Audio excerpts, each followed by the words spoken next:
देखिए बेटा, इसमें तुम्हें क्या करना क्या है, let's see. This is the second application of the Biot-Savart law. Second application है हमारी बायोट-सैवर्ट लॉ की। जो फर्स्ट एप्लीकेशन थी बायोट-सैवर्ट लॉ की, उसमें स्ट्रेट कंडक्टर था, इसके अंदर कंडक्टर स्ट्रेट नहीं है, इसमें है circular coil. Current carrying conductor होना चाहिए। फर्स्ट एप्लीकेशन में करंट कैरिंग स्ट्रेट कंडक्टर के कारण हम किसी पॉइंट पर मैग्नेटिक फील्ड कैलकुलेट करते थे। अब किसके कारण मैग्नेटिक फील्ड कैलकुलेट करेंगे, किसी भी पॉइंट पर मैग्नेटिक फील्ड कैलकुलेट करेंगे, किसके कारण, करंट कैरिंग सर्कुलर कॉइल के कारण। तो यहाँ पर मैंने 4 टाइम्स CC लिखा हुआ है, देखो magnetic field due to current carrying circular coil, C 4 times C लिखने का मतलब एब्रिविएशन टाइम सेव करने के लिए लिख दिया। तो तुम चाहो तो कंप्लीट लिख सकते हो, that is the current carrying circular coil. इस करंट कैरिंग सर्कुलर कॉइल के कारण यहाँ पर देखो मैंने कॉइल को बनाया, this is the one coil. तो इसको अगर हम प्रैक्टिकली देखें तो ये ऐसे कॉइल होगी, देखने में ये ऐसे लग रही है, बेसिकली ये कॉइल ऐसे है, लाइक दिस। तो तुम्हें तो ये वाला पोर्शन नहीं नजर आएगा कॉइल का, ये वाला पोर्शन तुम्हें नजर नहीं आएगा, समझ पा रहे हो, ये वाला पोर्शन नजर आ रहा है, दिस पोर्शन। तो ये कॉइल है और ये कॉइल का एक्सिस है, सेंटर है, this is the central axis जो उसके सेंटर से पॉइंट कर रहा है, ठीक है, क्रॉस कर रहा है सेंटर से। तो this is the central axis of the coil. अब ध्यान से समझना बेटा इन कुछ पॉइंट्स को। अब इस कॉइल में अगर तुम डायग्राम में देखो तो मैंने करंट को कैसा फ्लो करवाया है, क्लॉकवाइज फ्लो करवाया है, एंटी क्लॉक फ्लो करवाया। तो यहाँ पर ध्यान से देख सकते हो, ये मैंने इसके अंदर एंटी क्लॉकवाइज करंट फ्लो करवाया, ठीक है, एंटी क्लॉकवाइज। अगर अब मैं तुम्हें ऑलरेडी रूल्स बता चुका हूँ, तुमसे कोई डायरेक्शन पूछ ले, what is the direction of the magnetic field due to this coil, तो मैं तुम्हें बताया था ना कि अगर ये कॉइल है, ठीक है, और इसके अंदर करंट फ्लो कर रहा है, एंटी क्लॉक करंट फ्लो कर रहा है, तो अपने फिंगर्स को करंट के अकॉर्डिंग टर्न करवा लो, और जो थंब है अब वो तुम्हें मैग्नेटिक फील्ड बताएगा। ऑपोजिट कर दो राइट हैंड थंब रूल को, पहले थंब करंट की डायरेक्शन में होता था और फिंगर्स मैग्नेटिक फील्ड बताती थी। कब? जब मैग्नेटिक फील्ड सर्कुलर होता था और करंट कैरिंग कंडक्टर स्ट्रेट होता था।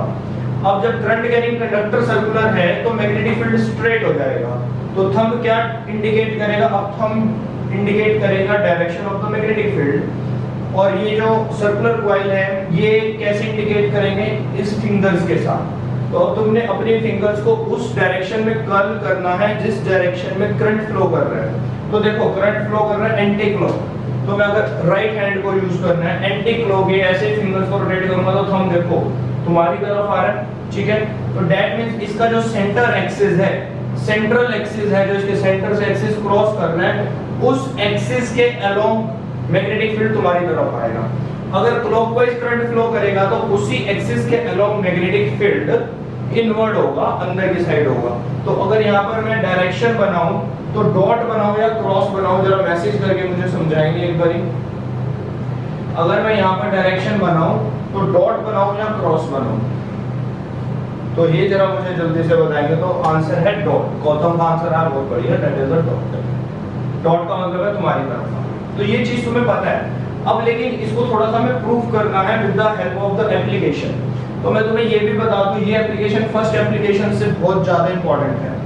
इस एप्लीकेशन ये एप्लीकेशन क्यों इंपॉर्टेंट है और इसका रीजन क्या है, इस पे न्यूमेरिकल्स कम है कि कुल डेरिवेशन इंपॉर्टेंट है। बोर्ड में डायरेक्ट डेरिवेशन आती है बेटा बहुत ज्यादा। बायोट-सैवर्ट लॉ जो फेमस है कि Biot-Savart law is the very important topic for the board exam, तो उस बायोट-सैवर्ट की ये सेकंड एप्लीकेशन बहुत इंपॉर्टेंट है जो बोर्ड में बार-बार पूछी जाती है। तो इसको ध्यान से समझना। अभी मैंने तुम्हें सिर्फ कुछ ही स्टेप्स बताए हैं, कौन-कौन से स्टेप्स बताए हैं उनको ध्यान से देखो। अभी तुम इस पूरे डायग्राम को कंसीडर मत करो, this is the incomplete diagram. अभी इसको कंप्लीट करेंगे और डेरिवेशन करेंगे। कंसीडर करो सिर्फ कॉइल को, ये कॉइल है, ठीक है। कॉइल कैसी है, ये कॉइल है और इसमें एंटी क्लॉक करंट फ्लो कर रहा है, ये एंटी क्लॉक। तुम्हें पता लग गया एक चीज, तो तुम्हें पता लग गई, क्या पता लग गई कि इस कॉइल के कारण जो तुम्हारा मैग्नेटिक फील्ड आने वाला है वो तुम्हारी तरफ आने वाला है, वो भी इसके एक्सिस पर, ठीक है। ये ऑलरेडी हमें कुछ रूल्स पता थे इसलिए पता है, लेकिन कैसे और क्यों हो रहा है देखते हैं।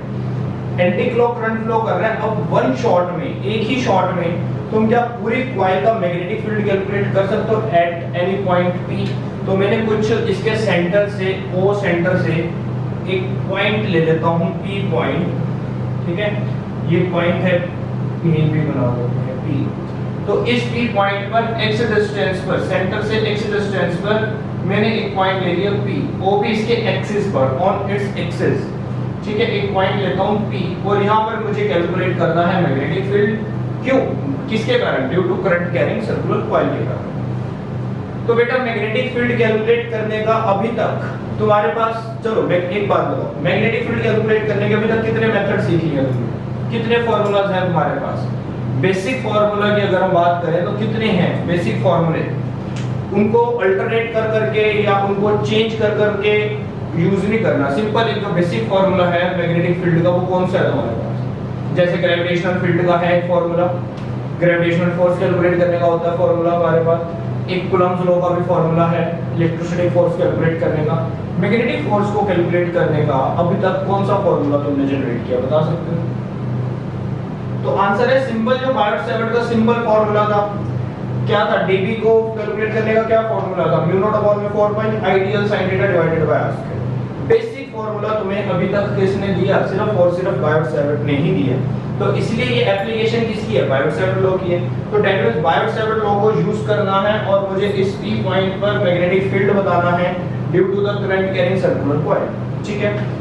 अब बेटा मुझे उसकी कंडीशन पता है बायोट-सैवर्ट की कि वो एक ही झटके में पूरी कॉइल के कारण पॉइंट P पर नहीं निकाल सकता, कि मैं कहूं कि मैं फार्मूला लगाया एक ही बारी में पूरे कॉइल के कारण P पॉइंट में मैग्नेटिक फील्ड आ गया, this is impossible for Biot-Savart. तो क्या काम करेगा बायोट-सैवर्ट लॉ, किस पे वर्क कर रहा है? तो ये चीजें तुम्हें पता लग गई होंगी कि बायोट-सैवर्ट लॉ काम करता है स्मॉल करंट एलिमेंट पे। अब स्मॉल करंट एलिमेंट का मतलब क्या लिखते हो तुम? I dot dl। Small current element IDL, ये हमारा करंट एलिमेंट होता है, ठीक है। तो आईडीएल ये जो करंट एलिमेंट है इसके ऊपर हमारा काम करेगा बायोट-सैवर्ट लॉ। अब छोटे-छोटे एलिमेंट्स लेने पड़ेंगे, हमें छोटे-छोटे टुकड़े बनाने पड़ेंगे इसके। अब मैं तुम्हें ऑलरेडी समझा चुका हूं कुछ पॉइंट्स, क्या कि जो सर्कल होता है बेटा, circle is the collection of straight lines. किसके पास? छोटी-छोटी स्ट्रेट लाइंस की कलेक्शन होती है। एक छोटा सा टुकड़ा लोगे तो वो एक छोटी सी स्ट्रेट लाइन होगी, ठीक है। फिर एक छोटा सा टुकड़ा लोगे वो भी एक छोटी सी स्ट्रेट लाइन होगी, और ऐसे ऐसे इसके पास बहुत सारी स्ट्रेट लाइंस हैं जिनको हमने सेंटर से इक्वल डिस्टेंस पे रखा हुआ है, और उन सारी स्ट्रेट लाइंस को अगर तुम जोड़ दोगे तो एक सर्कल नजर आएगा तुम्हें, सिंपल, ठीक है। तो basically circle is what? Circle is nothing, circle is just the collection of straight lines. बड़ी-बड़ी स्ट्रेट लाइंस की, छोटी-छोटी स्ट्रेट लाइंस की कलेक्शन होती है सर्कल। तो अगर मैं इस कॉइल को छोटे-छोटे पार्ट्स में तोड़ दूंगा तो तुम्हें छोटी-छोटी स्ट्रेट लाइंस मिलेंगी, ठीक है। तो मैंने क्या किया, इसको एक बहुत छोटे से पार्ट में तोड़ दिया, दैट इज अ डीएल। देखो मैंने इसको स्ट्रेट भी बनाने की कोशिश करी है, डीएल। अब मैं तुम्हें यहाँ पर बताऊंगा, ध्यान से देखना, एक पॉइंट समझने की कोशिश करना। मान लेते हैं कि डीएल है, it is the part of a coil, ये कॉइल का एक पार्ट है, चलो बहुत बड़ा है, छोटा कर देते हैं, ये छोटा, that is the DL, this is the one of part of a coil. सबको नजर आ रहा होगा, ठीक है, बहुत बढ़िया अगर नजर आ रहा है तो। और ये एक लाइन है, तो इसके बीच में मुझे ये दैट इज द डीएल बेटा, ये डीएल है, ये लाइन है, ये लाइन है, इसके बीच में एंगल बताना कितना है, जरा ये वाला एंगल बताना कितना है, इस ब्लू कैप में, पेन की इस कैप में और इस मार्कर के बीच में। इस ब्लू कैप को क्या मान के चलना है? इस ब्लू कैप को मान के चलना है, दैट इज द डीएल। ये कॉइल का एक बहुत छोटा सा टुकड़ा है और जिसको मैं कर्व नहीं दिखा सकता, एक छोटी सी स्ट्रेट लाइन के रूप में तुम्हें ये दिखा रहा हूं मैं, ठीक है। That is a small straight line DL, that is the part of a current carrying coil, इसमें करंट भी होगा, ठीक है। तो इसको मैं आईडीएल ट्रीट करूंगा, that is the current element in the case. अब ये इसके साथ मैंने एक लाइन को टच किया, जो मार्कर है, एक लाइन को टच किया, तो इन दोनों में एंगल बताओ, जल्दी से मैसेज करो बेटा, जल्दी से। हरी 90 डिग्री, अमीशा का बहुत बढ़िया अमीशा। चलो ठीक है, मैं क्या करता हूँ, इसको ऐसे कर देता हूँ, ऐसे कर देता हूँ। अब बताओ, अब इसके बीच में कितना एंगल है? ये थोड़ा तो मैंने पहले ऐसे नीचे था ना, देखो ध्यान से देखना, सॉरी, ये देखो, ये पहले ऐसे नीचे था, अब मैंने इसको क्या किया, थोड़ा सा ऊपर करा तुम्हारी तरफ ऐसे। अब एंगल बताओ कितना? एंगल तुम्हें सिर्फ किसमें बताना है? एंगल तुम्हें इस ब्लू लाइन में मतलब इस कैप में और इस मार्कर में बताना है। बताओ कितना एंगल? नहीं पता? 45। यहाँ पे बच्चा गलती करता है, that is the main mistake. ये 45 नहीं है। क्यों नहीं है देखते हैं। ये एंगल देखो, ये 90 है, ये 90 है। तो अगर मैंने इसको, ये देखना, ध्यान से देखना, ये मैंने ऐसे 90 है, ये मैंने मार्कर ऐसे घुमा दिया, लेकिन अब इसको ऐसे दिखाऊं तुम्हें तो ये फिर 90 नहीं नजर आएगा। ऐसे घुमा दिया तब भी 90 है, ऐसे घुमा दिया तब भी 90 है। ध्यान से देखो, ये जिधर मर्जी मार्कर को घुमा दो, अब मार्कर को ऐसे घुमा दो, अब तुम्हें क्या दिख रहा है? मार्कर का टिप नजर आ रहा है। लेकिन अगर मैं अपने हाथों को ऐसे कर दूं, ऐसे कर दूं, तो अब देखो, अब मार्कर में और पेन में क्या एंगल है? 90 है अभी भी, ठीक है। ऐसे कर दूंगा तब भी 90, मतलब इस मार्कर को मैं इस टिप के कहीं पर भी घुमा दूं तो एंगल तो 90 रहेगा। क्यों? इसको भी देख लेते हैं। ये एक इसका यही एक पॉइंट है बेटा, इस पूरी एप्लीकेशन में ना यही पॉइंट समझने का है। तो इस पॉइंट पे हम थोड़ा सा टाइम लगाते हैं कि तुम्हें क्लियर होना चाहिए ये पॉइंट। ये फिंगर है, ये एंगल कितना? अब ध्यान से समझो इस चीज को, अपने हाथ खुद भी कर सकते हो इस चीज को। ये एंगल कितना? टी बन रहा है। जब तक ये टी बनेगा तब तक एंगल कितना रहेगा? सिंपल सी बात बताओ, जब तक ये टी बनेगा, जब तक ये टी बनेगा, ये देखो ये टी बना, तो ये एंगल कितना? ये वाला एंगल कितना? 90। ध्यान देना, ये वाली लाइन में, इस वाली लाइन में और इस वाली लाइन में एंगल कितना रहने वाला है? 90 रहने वाला है। तुमने क्या किया? तुम सोच लो, ये जो टी वाली लाइन है, ये डंडी है जो टी की, ये डंडी इसके चारों तरफ घूम सकती है, मूवेबल है। समझ रहे हो बात को मेरी? तो इस डंडी को तुमने उठाकर ऐसे कर दिया, अब एंगल कितना? तुमने उसके पीछे वाली स्पॉट के साथ एंगल नहीं देखना, तुमने ये जो टी है, ये जो टी की लाइन है, टी की इस लाइन के साथ और जो पीछे बोर्ड है, बोर्ड के साथ एंगल नहीं देखना कि ये मान लो ये बोर्ड है, ये टी की लाइन है, ये एंगल बन गया, ये एंगल, ये वाला एंगल थोड़ी ना देखना है। तुमने ऊपर वाली लाइन के साथ, ये फिंगर है और ये लाइन है टी, इस ये मूवेबल है, ये मूवेबल है, ठीक है। अगर मैं इसको घुमा भी देता हूं, ऐसे घुमा भी देता हूं, तो ऊपर वाली लाइन के साथ और इस लाइन में क्या एंगल है? एंगल चेंज कर सकते हो, खुद सोचो। अगर तुम इस टी को ऐसे कर दो तो एंगल क्या चेंज हो जाएगा? सोच कर देखो, टाइम लो और मेरे को जरा रिप्लाई करके बताओ कि एंगल चेंज होगा।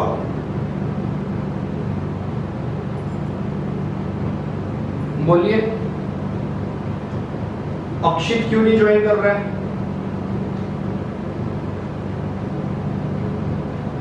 अक्षित, चलिए। तो बेटा इसमें सिंपल सा कंसेप्ट लगाना कि ये वाला एंगल चेंज नहीं हो सकता। ये छोटी सी लाइन के साथ इस पॉइंट को ऐसे देखोगे तब भी टी है, इसको ऐसे कर दो, इसको ऐसे कर दो और ऊपर से देखोगे तब भी टी नजर आएगा, ठीक है। थोड़ा सा और घुमाकर देखोगे फिर टी नजर आएगा, मतलब ये तो टी ही रहेगा, ये चेंज नहीं हो पाएगा। तो सिंपल सा कंसेप्ट माइंड में रखो इस एप्लीकेशन के लिए, या एप्लीकेशन के लिए भी छोड़ो, बेसिक कंसेप्ट ही अपने माइंड में बना लो ना कि ये छोटी सी लाइन के साथ ये जो लाइन है इसको घुमाते रहो, एंगल थोड़ी ना चेंज होगा, एंगल तो 90 रहेगा, जहां मर्जी घुमा लो। तुम पता क्या किया करो, घुमा लिया, ये फ्रंट व्यू पे रखो, ये फ्रंट व्यू है टी का, ठीक है, this is the front view, और ये थोड़ा सा ऊपर कर दिया, अब ये फ्रंट व्यू नहीं है, अब इसको ऐसे कर दो फिर फ्रंट व्यू हो गया, इतना ऊपर कर दिया, अब इसको फिर ऐसे कर दो फिर फ्रंट व्यू हो गया। एंगल चेक करते रहोगे तो 90 ही मिलेगा, एंगल चेंज नहीं होगा। अब मैं तुम्हें क्या कहना चाहता हूँ, किसके बीच में एंगल देख रहा था मैं, ये वाली जो लाइन है और ये टी है, ये वाला जो पार्ट है ये है डीएल, और ये वाला जो पार्ट है ये है आर। ढूंढो इस डीएल से और इस पॉइंट के बीच में जो डिस्टेंस है आर, ठीक है, डीएल से बेसिकली तो सेंटर से कितना डिस्टेंस है x, और जो तुमने अपनी तरफ से लिया वो है r, तो ये r है और ये छोटा सा dl है। dl से इस p पॉइंट का जो डिस्टेंस है वो है r, dl में और r में इसको t मान के चलना बेटा। अब क्यों t क्यों मानेंगे इसको, अभी अभी तो मैंने तुम्हें समझाया था, क्या समझाया था कि ये कॉइल देखने में ऐसी है लेकिन कॉइल तो ऐसे है। अब इस पर समझा देता हूं, एक बार इस पर आ जाओ। तुम्हें ये डीएल देखने में ऐसे लग रहा है, डीएल देखने में ऐसे लग रहा है, लेकिन एक्चुअल में डीएल ऐसे है और ये लाइन ऐसे है, टी समझो टी, इसको इधर कर दो तब भी 90, इधर that is the DL, that is the R. ये एंगल 90 90 90 कहीं पर भी घुमा दो 90 रहेगा डीएल के साथ, और ये आर के साथ एंगल 90 ही बनेगा, वही टी वाला केस है। इसे जहां मर्जी घुमा दो ये 90 रहेगा। इसके साथ डीएल के साथ आर हमेशा 90 डिग्री एंगल बनाएगा। ये वाला पॉइंट क्लियर हुआ या नहीं हुआ? ये डेरिवेशन का मेन पॉइंट है कि इसमें बच्चा कंफ्यूज होता है। क्यों कंफ्यूज होता है उसका मैं रीजन बताता हूँ। ये जो बोर्ड है ये 3D नहीं है। यहाँ पर अगर मैं 3D डायग्राम बनाऊं, ठीक है, तुम्हें विजुअलाइजेशन दिखाऊं, तो तुम्हें समझ आएगा कि हाँ ये एक्चुअल में 90 डिग्री एंगल बन रहा है। तो विजुअलाइजेशन में तुम्हें ये दिखा रहा हूँ कि ये फिंगर है, छोटा सा पार्ट है, ये लाइन है। इसको जहां मर्जी घुमा दो तो ये हमेशा इधर घुमा दो 90, इधर घुमा दो 90, इधर घुमा दो, बीच में कहीं घुमा दो 45 नहीं है, अभी भी इसका ऐसे देखोगे 90 नजर आएगा। तो डेट मींस ये 90 ही रहेगा, ये चेंज नहीं होएगा। एक और विजुअलाइजेशन मैंने तुम्हें दी कि मान लो ये टी है, ठीक है, और टी की जो ये वाला पार्ट है, ये वाली जो लाइन है, ये वाला पार्ट, नीचे वाला पार्ट, ये मूवेबल है, घूम रहा है, जहां मर्जी घुमा लो टी तो टी रहेगा ना। टी से पी क्यू एम तो बन नहीं जाएगा। तो मतलब कहने का मेरा ये है कि ये वाला एंगल 90 है तो 90 रहेगा, टी का टी रहेगा। What this point?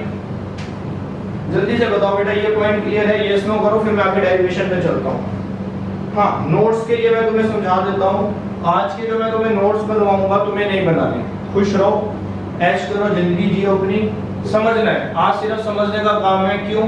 नोट्स में तुम्हें व्हाट्सएप पे दूंगा और जो बच्चे वीडियो देख रहे हैं उनको डिस्क्रिप्शन में मिलेंगे, ठीक है। बस आज एक डेरिवेशन ही तो करनी है और डेरिवेशन के नोट्स में तुम्हें व्हाट्सएप कर दूंगा। और बट समझना है अच्छे से, क्योंकि अब समझ लोगे और जब रफली बनाओ नोट्स, रफली एक बार हाथ से निकाल सकते हो तो निकाल लो, और जब मैं तुम्हें नोट्स दूंगा तब लिखोगे तो तुम्हें समझ आ जाएगा और अच्छे से, ठीक है। एक बार समझते हैं डेरिवेशन को, समझते हैं, करते हैं। रफली तुम भी बनाओ नोट्स, रफली तो हमेशा बनाया करो, फेयर बनाने की जरूरत नहीं है क्योंकि भी तुम्हें मिल जाएंगे, ठीक है। चलिए, तो करंट कैरिंग कॉइल हो गई। थोड़ा सा डायग्राम और पूरा कर लेते हैं अपना। अब बेटा इस डीएल के कारण पी पॉइंट पे मैग्नेटिक फील्ड की डायरेक्शन बता सकते हो। डीएल को कैसा ट्रीट कर रहे हो? DL is just a straight line, DL is a small current element. Small current element की शेप कौन सी है? Straight line. स्ट्रेट लाइन में राइट हैंड थंब रूल लगा सकते हैं। पी पॉइंट पर मुझे ये मेरे पास एक स्ट्रेट लाइन है, ध्यान से देखना, ये स्ट्रेट लाइन है और इसमें करंट कैसे फ्लो कर रहा है? बेटा सारी इमेजिनेशन है, तुम कितने बड़े आज इमेजिनेशन या इमेजिनर हो वो आज पता चल जाएगा। तो लेट्स सी। अब कॉइल को तुम्हें, ये कॉइल को ऐसे अपने दिमाग में इसको ऐसे देखना है, ऐसे नहीं देखना, ऐसे देखना है, साइड व्यू से देखना है, फ्रंट व्यू से नहीं देखना, साइड व्यू से देखना, ठीक है। बनाने में फ्रंट व्यू नजर आ रहा है लेकिन है साइड व्यू। तो साइड व्यू में ऊपर छोटा सा एक एलिमेंट है, करंट एलिमेंट है डीएल। फिर से मैं ले लेता हूं करंट एलिमेंट, ये है छोटा सा करंट एलिमेंट कॉइल में, दिखा? ये कॉइल में छोटा सा करंट एलिमेंट है, लेकिन ये कॉइल ऐसे है। अब ये करंट एलिमेंट नहीं दिख रहा तुम्हें, ऐसे देखते हो तो दिख जाता है। This is the one current element, ये है डीएल। ऐसे देखो, ये ऐसे जा रही होगी लाइन, ठीक है। तो इस डीएल में करंट बताओ, डीएल में करंट बताओ। कॉइल में करंट कैसे है? कॉइल में करंट है हमारा एंटी क्लॉक, तो डीएल में कैसे करंट होगा? देखो एंटी क्लॉक है, तो एक मिनट दिख नहीं रहा मेरे से, चलो ये एंटी क्लॉक लाइक दिस, तो ऐसे बाहर आ रहा होगा, समझ आया? एंटी क्लॉक करंट जाएगा ना, ये ऐसे, ये तुम्हारी तरफ आएगा, डीएल में करंट आएगा तुम्हारी तरफ, ठीक है। अगर करंट तुम्हारी तरफ आएगा तो ऐसे, ये मैंने ऐसे किया। अरे उस दिन मैंने तुम्हें वो समझाया था ना, मैं ऐसे ही परेशान हो रहा हूँ। ये नॉर्थ ईस्ट वाला सिस्टम नहीं बताया था मैंने, ठीक है। अगर ये नॉर्थ ईस्ट वाला सिस्टम बताया था तो इसमें वेक्टर देखो कौन कौन से वेक्टर हैं। ये मान लो एक तुम्हारी तरफ वेक्टर आ रहा है, ए वेक्टर, ठीक है, और एक वेक्टर आया ये बी वेक्टर। तो बताओ जी सी वेक्टर कहां पे होगा? उस दिन करवाया भी था मैंने ये, ठीक है। अगर ऐसे समझ सकते हो तो ऐसे देख सकते हो। उस दिन मैंने ये तुम्हें नॉर्थ ईस्ट वेस्ट के अकॉर्डिंग करवाया था। तो चलो कोई बात नहीं, अगर ऐसे नहीं समझ आ रहा, ऐसे वैसे जल्दी समझ आता है, याद करना उस चीज को। चलिए, तो इसमें एलिमेंट में करंट इधर आ रहा है, तो फिंगर चेक करना मेरे भाई, ये डीएल है, डीएल करंट इधर, थंब करंट की तरफ, क्योंकि जब स्ट्रेट कंडक्टर होता है तो स्ट्रेट कंडक्टर में थंब करंट की डायरेक्शन बताता है, ठीक है, जब सर्कुलर कंडक्टर होता है तो फिंगर्स करंट की डायरेक्शन बताती हैं। क्लियर हो रहे हैं ना ये पॉइंट? तो ये स्ट्रेट कंडक्टर है, स्ट्रेट कंडक्टर में जो करंट होगा थंब की डायरेक्शन में रहेगा, थंब तुम्हारी तरफ है। ये पाम को तुम्हें कैसे रखना है? पाम को इस आर के अकॉर्डिंग रखना है बेटा, आर के अकॉर्डिंग पाम रखना है, फिंगर्स को टर्न करना है, फिंगर्स को टर्न करना है, कर्व करना है। तो ठीक 90 डिग्री में ऐसे एंगल बनेगा। ये रहा डीएल के कारण ये मैग्नेटिक फील्ड आएगा dv1। फिर एक मैंने इसके ऑपोजिट एक और एलिमेंट ले लिया। इसमें तो बहुत सारे एलिमेंट होंगे, छोटे छोटे बहुत सारे एलिमेंट होंगे, लेकिन मैंने सिर्फ 2 लिए समझाने के लिए, क्योंकि 2 मेरे लिए बहुत है, सफिशिएंट है। 4 भी ले सकते हो लेकिन कॉम्प्लिकेटेड हो जाएगा, ड्राइंग बहुत मुश्किल हो जाएगी। तो मैंने ठीक इसके ऑपोजिट एक और एलिमेंट लिया डीएल। अब उस डीएल का करंट कहां होगा? वो होगा अंदर की तरफ। क्यों? करंट ऐसे चल रहा है ना, ये आएगा फिर इधर चला जाएगा। अब डीएल का करंट होगा अंदर की तरफ। ये है डिस्टेंस, तो ये फिंगर जाएगी नीचे की तरफ। ठीक है, तो 90 पे जाएगा लाइक दिस, तो ये आएगा इधर 90। ये एक बनेगा यहां पर लोच। डन। मैग्नेटिक फील्ड हमेशा 90 डिग्री के एंगल पर ही मिला करेगा। तुम्हें जब भी तुम देखोगे तो 90 डिग्री, तुम कभी ऑब्जर्व किया तुमने? पता नहीं ऑब्जर्व किया नहीं किया, तुम कुछ पॉइंट्स ऑब्जर्व भी नहीं करते ना। ये था, ध्यान से देखना बेटा, अभी दिखाता हूं तुम्हें। ये स्ट्रेट कंडक्टर था। ये क्या है जल्दी से बताओ? ये सर्कल क्या है? इसमें तीर नहीं मारना, कहीं सेंटर में तुम वो गेम खेलने लग जाओ, तीर वाली गेम नहीं है। ये मैग्नेटिक फील्ड है। ठीक है, कैसे मैग्नेटिक फील्ड है? करंट ऊपर है, मैग्नेटिक फील्ड कैसे है? ये एंटी क्लॉक है, एंटी क्लॉक है। ये डिस्टेंस है, ये मैग्नेटिक फील्ड है। देख लो, ध्यान से देखो, ये डिस्टेंस है r। ठीक है, ये डिस्टेंस फिर r, ये बढ़ता जा रहा है। तो मैग्नेटिक फील्ड की लाइन में और r में एंगल चेक करो, 90 मिल रहा है। कहीं पर भी देख सकते हो, r डिस्टेंस में और मैग्नेटिक फील्ड में एंगल 90 रहता है हमेशा। इधर वाला मैग्नेटिक फील्ड देख लो, इधर से r चेक कर दो, भी 90 मिलेगा। ये छोटी छोटी बातें हैं जो तुम्हें विजुअलाइज कर लेनी चाहिए। तो सिंपल सा विजुअलाइजेशन नहीं भी हो रहा तो नोट करके कहीं पे लिख लो। ये लो, नोट करके लिख लेते हैं। एंगल बिटवीन, लिख लो, angle between magnetic field line, angle between magnetic field line and perpendicular distance always will be 90 degree. Angle between magnetic field line and perpendicular distance always will be 90 degree. हमेशा 90 degree होगा। ये perpendicular distance होता है। ठीक है, चलिए अब ये देखो, ये DL है। ठीक है, ये पॉइंट है, तो इसके बीच में ये तो डिस्टेंस हो गया ना, ये जो डिस्टेंस हो गया। जैसे मान लो फॉर एग्जांपल, यहाँ पर तुम्हें दिखाता हूँ, यहाँ पर दिखाता हूँ, ये देखो, यहाँ पर तुम्हें समझ आएगा। इधर देखना, ध्यान से देखना, ये वाला पॉइंट है भाई, ये वाला पॉइंट है। इस पॉइंट पे मैग्नेटिक फील्ड कहाँ पर होगा? ये देखो, ये रहा मैग्नेटिक फील्ड। टेंजेंट बनाओगे ना, ये रहा मैग्नेटिक फील्ड। तो डिस्टेंस लो, सेंटर से डिस्टेंस लो, तो एंगल चेक करो कितना आया, 90 डिग्री आया। ये पॉइंट क्लियर हुआ किसी को? ये पॉइंट क्लियर हो गया? सिंपल सा ध्यान रखो बेटा कि जो ये डिस्टेंस होता है ना, जिस जल्दी से मुझे समझाइए कि इस P पॉइंट पर मैग्नेटिक फील्ड की डायरेक्शन कहां पर होगी? ये एक मैग्नेटिक फील्ड सर्कल है, मैग्नेटिक फील्ड का एक सर्कल ले लिया और एंटी क्लॉकवाइज इसमें मैग्नेटिक फील्ड ले लिया, और मैंने तुमसे पूछ लिया P पॉइंट पर बताओ मैग्नेटिक फील्ड की पर्टिकुलर डायरेक्शन क्या होगी। तो कैसे निकालते हैं? जल्दी से आंसर बताओ मेरे को, जल्दी से, कोई भी बता दो, हरी अप। कैसे निकालोगे? हरी up, hurry up, hurry up बेटा, जल्दी रिप्लाई करो, बहुत लेट हो रहे हैं। किसी को नहीं पता? आउट नहीं लेना। मैं यहाँ क्या पूछ रहा हूँ, सोचो मैं क्या पूछ रहा हूँ। मैं यहाँ पर पूछ रहा हूँ, इन आउट को भूल जाओ, भूल जाओ, मैथमेटिक्स पे ध्यान दो। एक सैटेलाइट है, सैटेलाइट सर्कुलर रिवॉल्व कर रहा है।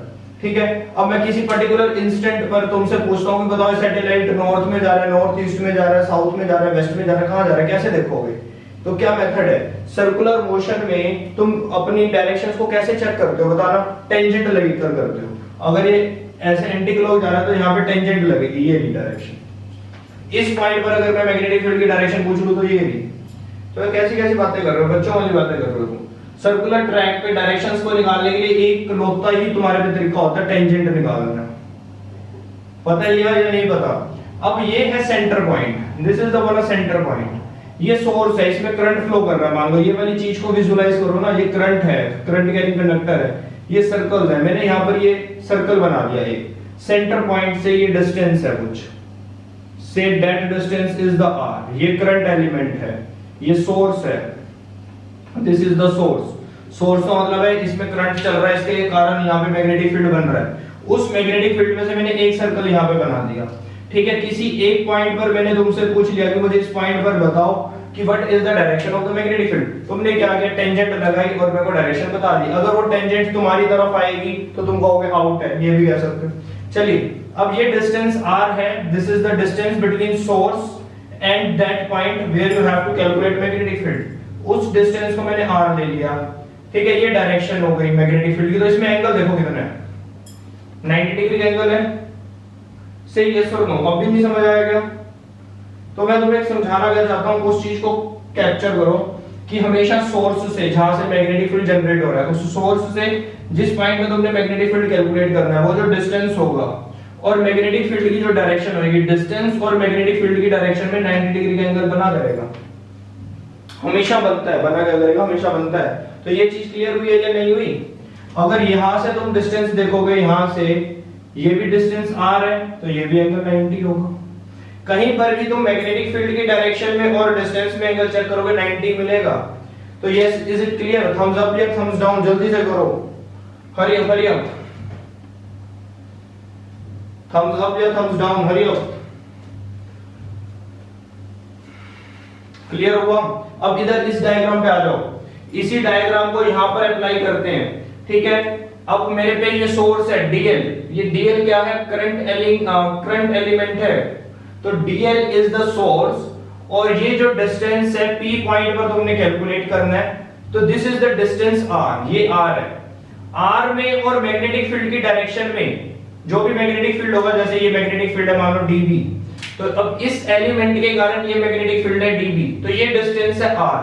R में और dB के अंदर कितना एंगल बनाओगे, 90 बनाओगे। तुम्हें पता है, ये तुम्हें ऑलरेडी पता है कि हमेशा डिस्टेंस में सोर्स से जो पॉइंट है उसका जो डिस्टेंस है, this is the source of magnetic field, ठीक है। स्टार्टिंग में छोटा सा सोर्स लिया ना, ये मैग्नेटिक फील्ड और ये पॉइंट, डिस्टेंस है बीच में r।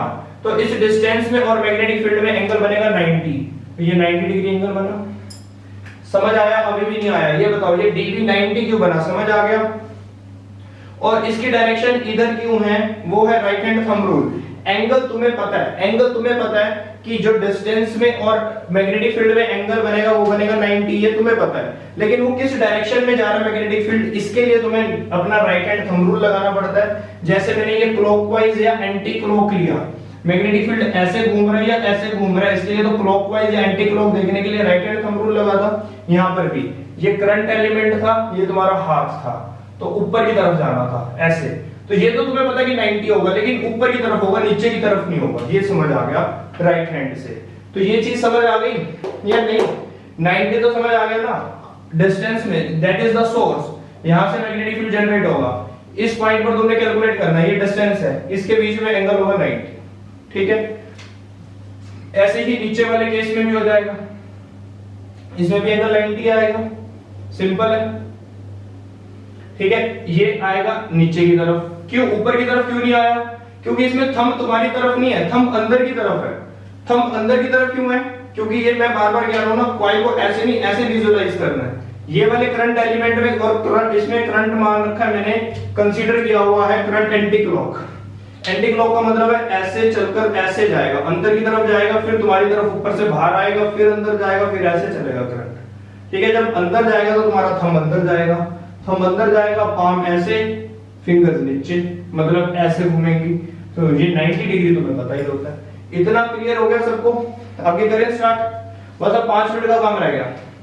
यहां तक क्लियर है? मैं जो बताना चाहता था कि 90 डिग्री क्यों बना, वो क्लियर हो गया। ये ऊपर की तरफ क्यों है, राइट हैंड थंब रूल से देख लिया। यहां तक सब कुछ क्लियर है बेटा? जल्दी से बताइए थम्स अप थम्स डाउन करके, फिर आगे काम करें फटाफट से। डेरिवेशन करनी स्टार्ट कर रहा हूं मैं। नोट्स में मिल जाएंगे।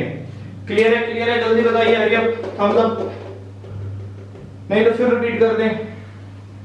चलिए क्लियर है तो ठीक है। हो होल्ड करना भाई।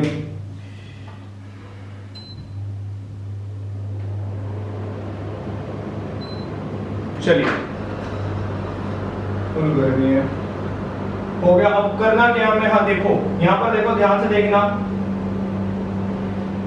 ये वाला अगर एंगल थीटा है, ध्यान से देखना बेटा, तो मैं यहाँ पर एंगल थीटा मान सकता हूँ। अभी ये सारे एंगल्स कैसे लिए वो भी तुम्हें बताता हूँ। ये डीबी है, मान लो ये एक्सिस के साथ थीटा एंगल बना रहा है, ये जो सेंट्रल एक्सिस है दिस मेक्स एंगल थीटा। ये जो मैग्नेटिक फील्ड है ये एक्सिस के साथ एंगल थीटा बनाता है, तो ये वेक्टर क्वांटिटी है, यहाँ पर कौन सा वेक्टर आ जाएगा, डीबी कॉस थीटा, ठीक है। और इसका परपेंडिकुलर बनेगा यहाँ पे dB sine theta, dB sine theta. One वगैरह भी हटा दो, तो 1 2 सिर्फ समझाने के लिए लगा रखे थे मैंने, सिर्फ समझाने के लिए हटा सकते हो। डीएल ले रखा है, डीएल के कारण यहाँ पर ये डीबी बना। ये डीबी का जो एंगल है ये थीटा बनता है एक्सिस के साथ, मान लो, तो ये डीबी cos थीटा बनेगा, ये डीबी sin थीटा बनेगा। ये वाले डीबी का एंगल भी थीटा बनता है एक्सिस के साथ, तो इधर डीबी cos थीटा बनेगा एक और, डीबी cos थीटा, फिर इधर बनेगा डीबी sin थीटा, ठीक है।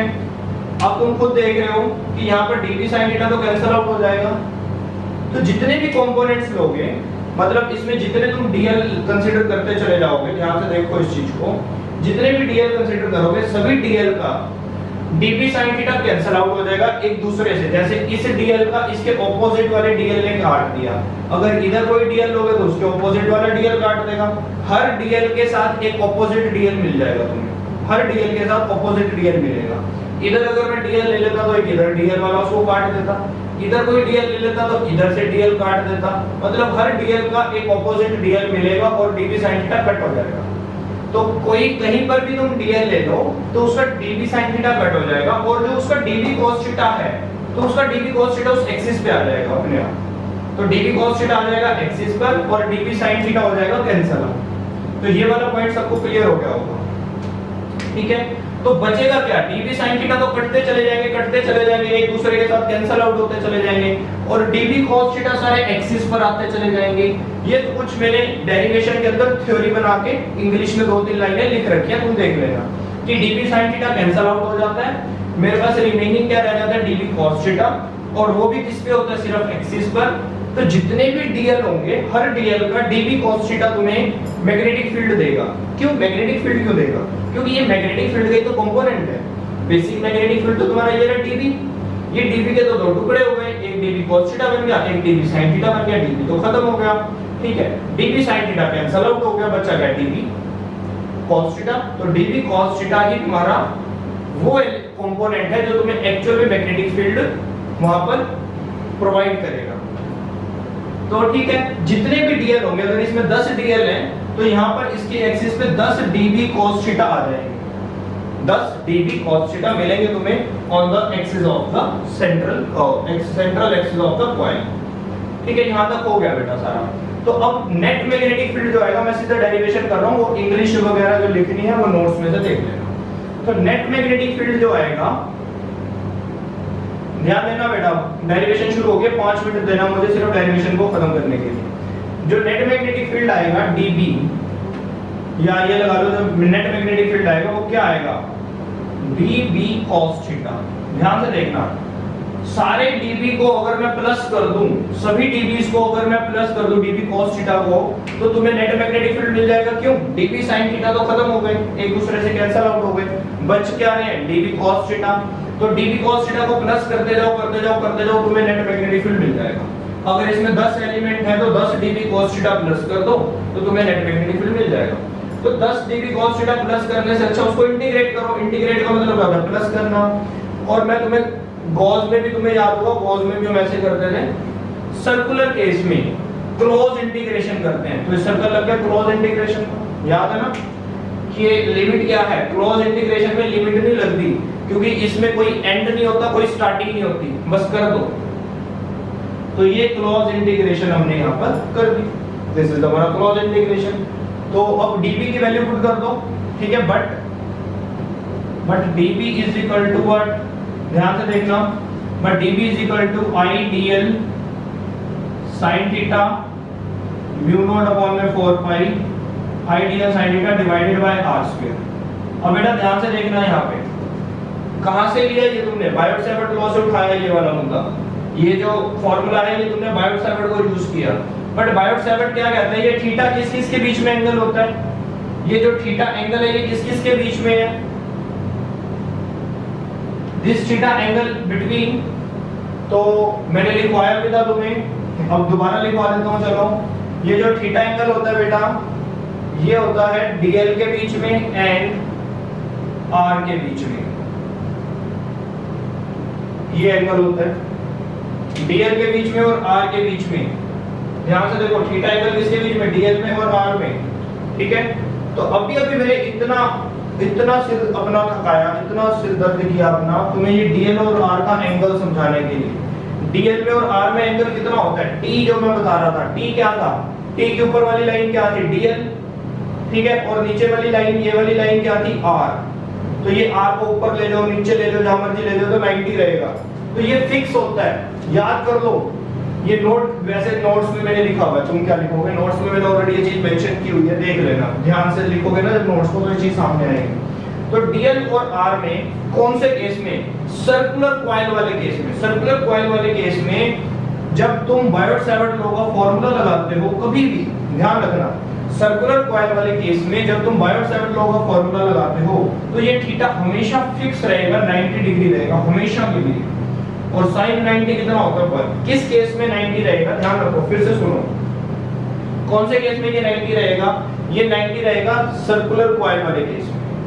सर्कुलर कॉइल वाले केस में dl और r में हमेशा एंगल 90 ही होगा और कुछ हो ही नहीं सकता, ठीक है। अगर कोई सर्कुलर कॉइल का केस नहीं है, तब तो तुम अकॉर्डिंग टू सिचुएशन देख लेना क्या होगा। अगर सर्कुलर कॉइल में आंखें बंद करो, 90 डिग्री थीटा लिख सकते हो।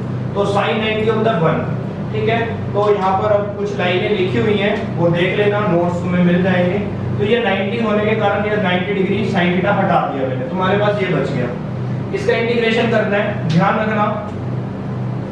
अब इसमें जो ये r और dl है, r और dl मेरी अपनी पैदाइश है, मतलब ये मेरी अपनी उपज है, मैंने खुद पैदा की है इनको, तो इनको हटाना पड़ेगा, क्योंकि मैं आंसर इनमें नहीं दिखा सकता। मुझे आंसर हमेशा जो गिवन होता है उसमें रखना होता है, जो मैं लेट करता हूँ, कंसीडर करता हूँ, उसमें कभी आंसर नहीं आता, पता है ना बातें। तो यहाँ से dl और r हटा देंगे, हमारा काम बनता चला गया, बहुत आसान हो गया काम। चलिए, r तो तुम्हें वैसे दिख रहा होगा, राइट ट्रायंगल बन रहा है, ठीक है। तो r को क्या लिखोगे, पाइथागोरस थ्योरम लगाओ, a² + x² का रूट r बन जाएगा। तो यहाँ पर करते हैं बेटा, इस dv को इसमें पुट कर देता हूँ, ठीक है। यहाँ पर देखेंगे तो b आ जाएगा मेरे पास म्यू नॉट अपॉन में 4 पाई I dl, r² की जगह मैं क्या लिख रहा हूँ, a² + x² का रूट, पाइथागोरस थ्योरम लगा दिया r के लिए, r की वैल्यू पुट कर दी, पाइथागोरस थ्योरम लगा के जब रूट लगाओगे, लेकिन ऊपर स्क्वायर है तो स्क्वायर से रूट कैंसिल हो जाएगा, सिंपल लिख दिया मैंने। यहाँ तक स्टेप्स क्लियर हो गए होंगे, ये समझ आ गया r कैसे लिखा। यहाँ पे पाइथागोरस थ्योरम लगा दी,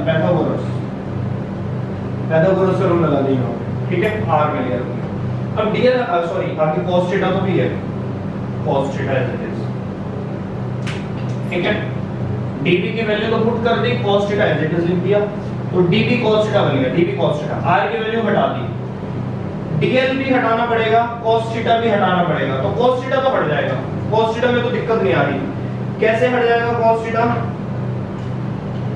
इसी ट्रायंगल से मेरे को cos थीटा हटा के दिखाओ, this is a right triangle ना, तो cos थीटा की क्या फार्मूला बनेगा, cos theta a/r, that is the a/r। तो यहां लिख लो cos theta is equal to a/r। चलो, अब cos थीटा की जगह a/r लिख दो, तो यहाँ पर b कितना बन जाएगा, यहीं पे लिख देता हूं मैं, b is equal to mu naught 4 pi, तो बाहर लिख लेते हैं, I dl a square plus x square, cos theta की जगह क्या लिखना है, a बाय आर, ये इतना काम हो गया, a बाय आर। यहाँ तक क्लियर हो गया होगा सबको, आई होप कि यहाँ तक क्लियर होगा। यहाँ तक के लिए थम्स अप थम्स डाउन कर दो, कोई स्टेप यहाँ तक पूछ रहा है तो पूछ लो कि सर आपने ये कैसे किया, ये कैसे किया। तो यहाँ तो कुछ पूछ रहे हैं तो कमेंट कर दो या फिर फटाफट मैसेज करो फटाफट से, नहीं तो थम्स अप कर दो।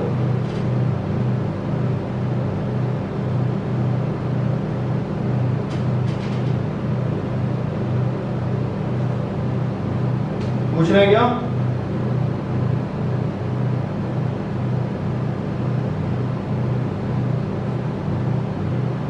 चलो क्लियर है मतलब। तो ठीक है बेटा, अब देखो तुम्हें भगवान ने दो आंखें दी हैं, प्यारी प्यारी सुंदर सुंदर आंखें हमारी।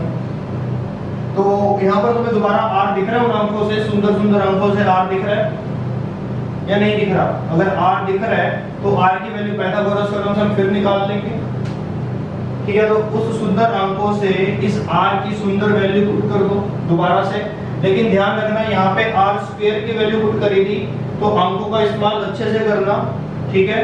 तो ये आर स्क्वायर की वैल्यू पुट करी थी, अब स्क्वायर की वैल्यू नहीं, अब सिंपल आर की वैल्यू पुट करनी है। मतलब अब जो रूट होगा रूट कैंसिल आउट नहीं होगा, ध्यान रखना। तो मैं यहाँ पर कर रहा हूँ, यहाँ पर देखेंगे सारे बच्चे, यहाँ पे गौर फरमाइए। v is equal to mu naught upon में 4 पाई, ठीक है। तो बाकी भी वैसे तो सारा कांस्टेंट ही है, चलो अभी अंदर ही रख रहा हूं मैं, बाहर नहीं निकाला उसको। I dl a square plus x square multi ऊपर आ गया ए, तो ए क्या है, ए रेडियस है। जब तुम नोट्स बनाओगे लिखोगे तो उसमें पता चल जाएगा, कंसीडरेशन में सब कुछ लिखा हुआ है मैंने। ओके, आर की वैल्यू दोबारा पाइथागोरस थ्योरम लगा के पुट करेंगे, ए स्क्वायर प्लस एक्स स्क्वायर का रूट हाफ। क्लियर हो गया? तो इन दोनों को प्लस कर दो ना, इसकी वैल्यू 1 है, बेस सेम पावर ऐड कर दो। अब देखो मैं क्या क्या बाहर रख रहा हूं, म्यू नॉट अपॉन में 4 पाई, करंट चेंज नहीं होगा वो भी कांस्टेंट है। ये a is also constant, a is what, radius of the circular coil. a square plus x square की पावर 3/2 हो जाएगी, बचा dl। dl is what, dl is the current element, इसकी लेंथ कभी कम या ज्यादा तुम ले सकते हो। तो ये वेरिएबल क्वांटिटी है, इसलिए dl का इंटीग्रेशन कर दिया क्लोज, मतलब जितने भी dl हैं इस कॉइल के अंदर सारे dl को प्लस कर दो। dl जितने छोटे छोटे एलिमेंट हैं सारे प्लस हो जाएंगे, और उन सब का जो db cos थीटा वाला एलिमेंट होगा वो उस एक्सिस पे होगा, और db sin theta cancel out हो गए होंगे एक दूसरे के साथ, ठीक है। तो इसलिए हमने जो यहाँ पर नेट मैग्नेटिक फील्ड लिखा था, नेट मैग्नेटिक फील्ड में sin थीटा का कहीं जिक्र नहीं किया था, सिर्फ db cos थीटा का जिक्र हुआ है, ठीक है। sin थीटा काट दिया, खत्म। तो चलो यहाँ तक तुमने कर लिया, बहुत बढ़िया। अब dl का जब मैं इंटीग्रेशन करूंगा तो वैल्यू क्या पुट करोगे भाई? अगर मैं dl का इंटीग्रेशन करूंगा तो वैल्यू क्या पुट करोगे? मैसेज में बता सकते हो।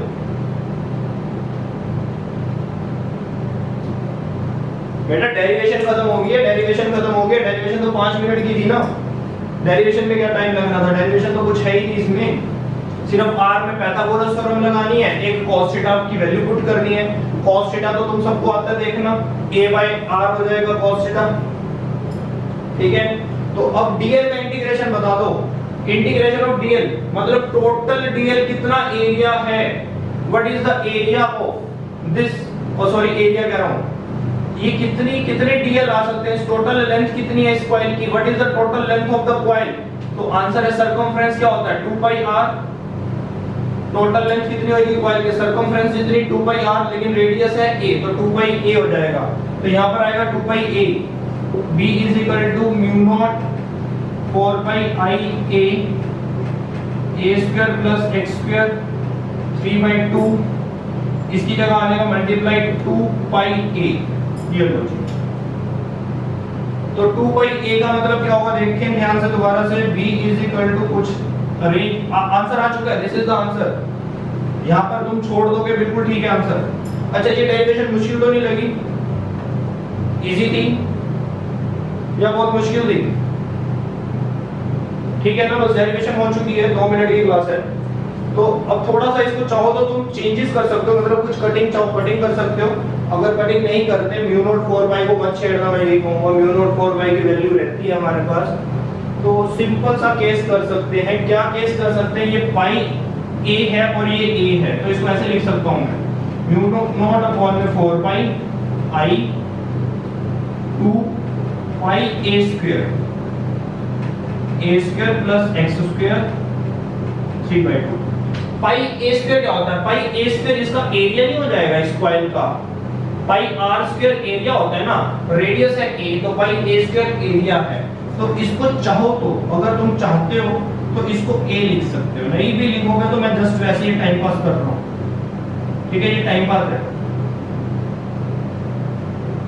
ये डेरिवेशन के साथ मस्ती कर रहे हैं, मतलब हम कुछ नहीं कर रहे।